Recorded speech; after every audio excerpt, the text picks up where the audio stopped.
ہاں رہ گیا کہ جی جب نمازیں 5 ہیں تو ٹائم 3 کیسے؟ اٹھائیے سورہ بنی اسرائیل۔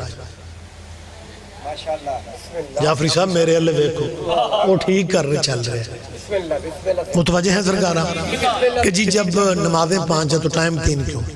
سورہ بنی اسرائیل میں خدا، اور میں ایک لفظ کہتا ہوں ہمیشہ میں نے کہا ہے کہ قرآن زیادہ نہ کریں۔ قرآن اگر سپیڈ پڑھنے کا ثواب ہے تو سمجھ کے پڑھنے کا بھی ثواب ہے۔ مہربانی سے خدا سورہ بنی اسرائیل میں فرما رہا ہے اقم الصلاۃ، نماز پڑھو یا نماز قائم کرو۔ اقم الصلاۃ، نماز پڑھو لدلوک الشمس، شمس یعنی سورج کے زوال کے بعد۔ آپ تھوڑی زحمت فرمائیں، یہ ایک ٹائم ہو گیا، زوال آفتاب کے بعد سورج کا جیسی زوال ختم ہوتا ہے عبادت کا ٹائم پھر شروع ہو جاتا ہے۔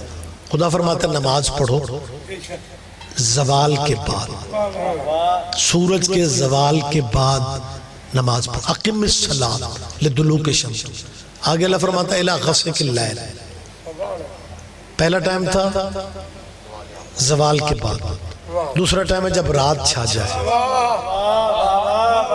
2 ٹائم ہو گئے۔ آگے اللہ فرماتا ہے وقرآن الفجر، فجر کے ٹائم پہ پڑھو، یہ 3 ٹائم ہو گئے۔ تو جب قرآن میں ٹائم 3 ہے پھر جان کیوں گاتا ہے؟ ان 3 ٹائموں میں آپ نے 5 مکمل کرنی ہے، اور اگر کہو نہیں جی نہیں اسلام میں گنجائش ہے ہی نہیں، پھر اپنا حج بدلو۔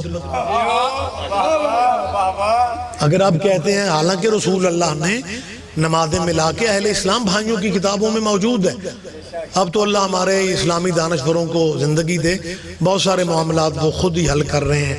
رہی صحیح کسر مولانا طارق جمیل نے وہ نکال دی ہے کہ تبلیغی مجموع میں کہا ہے کہ حضرت اوروں کو کہا کرو، اسے مولا علی کہا کرو۔ کیا کہنا ہے، کیا کہنا ہے؟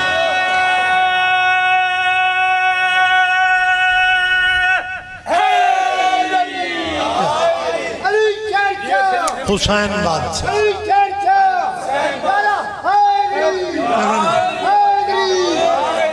لہذا ہمارے بھائیوں کے دانشور جو ہیں آپ سوشل میڈیا پہ دیکھ سکتے ہیں، شیعوں سے زیادہ اہل سنت کے علماء یہ چیزیں اپنی کتابوں سے دکھا رہے ہیں۔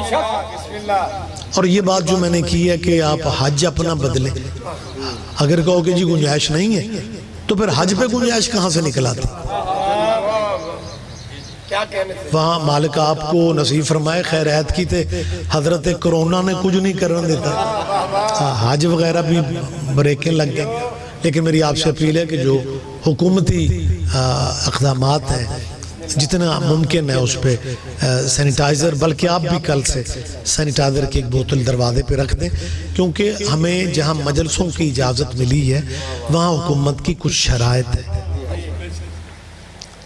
ایک بندہ کہنے لگا جی یہ کرونا جو ہے یہ پتہ نہیں کیا عجیب چیز ہے، یہ بندوں کو قریب نہیں بیٹھنے دیتا۔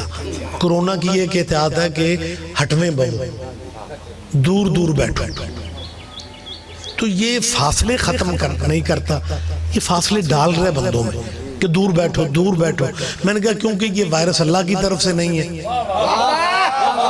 یہ وائرس لیبارٹریوں کا بنا ہوا ہے، یہ بندوں نے وائرس بنایا ہے، اللہ کا بنایا ہوا نہیں ہے۔ باریک بات ہے، وائرس بندوں کا تھا اس لیے قریب نہیں ہونے دیتا، کہتا ہے فاصلہ رکھ کے بیٹھو۔ اس کا مطلب ہے جو بندوں کے بنائے ہوئے ہوتے ہیں نا وہ بلا فصل کے مخالف ہوتے ہیں۔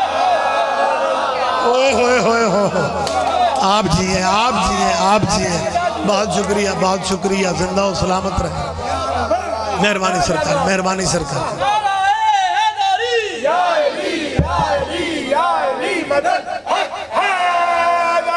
لہذا صاحبان گرامی قدر حج پہ جو بندے جاتے ہیں مالک آپ کو بھی نصیب فرمائے، وہاں پہ یہ ہوتا ہے کہ نماز ظہر جب باجماعت ہوتی ہے تو جو حاجی پہلی دفعہ جاتے ہیں وہ ظہر پڑھتے ہی اپنا مصلی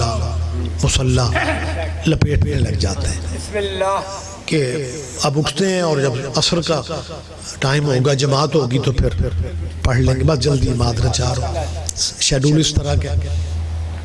جو حاجی پہلی دفعہ جاتا ہے وہ ظہر پڑھ کے اٹھتا ہے، دوسرا حاجی کہتا ہے تو حج پہ پہلی دفعہ آیا، وہ پریشان ہو جاتا ہے کہ اسے کیسے وہ کہتا ہے تو نے کیسے پہچانا؟ اس نے کہا تیری حرکتاں تو یہ مسلح کیوں لپیٹ رہے ہو؟ اس نے کہا جماعت ہو گئی ہے، امام نے ظہر کی جماعت کروا دی ہے تو لہذا میں اٹھ رہا ہوں۔ اس نے کہا جلدی نہ کرو، ابھی جماعت عصر کی ساتھ ہی ہونی ہے۔ وہ پریشان ہو جاتا ہے، وہ کہتا ہے ابھی ظہر پڑی ہے، ظہر کے ساتھ عصر فوراً۔ اس نے کہا اگر ظہر عصر ملا کے نہ پڑھیں حج نہیں ہوتا۔ آپ جی ہیں، آپ جی ہیں، ہم غریب صحیح، ہم گناہگار صحیح، لیکن ہمارے مذہب کی صداقت اللہ کے گھر سے ثابت ہے۔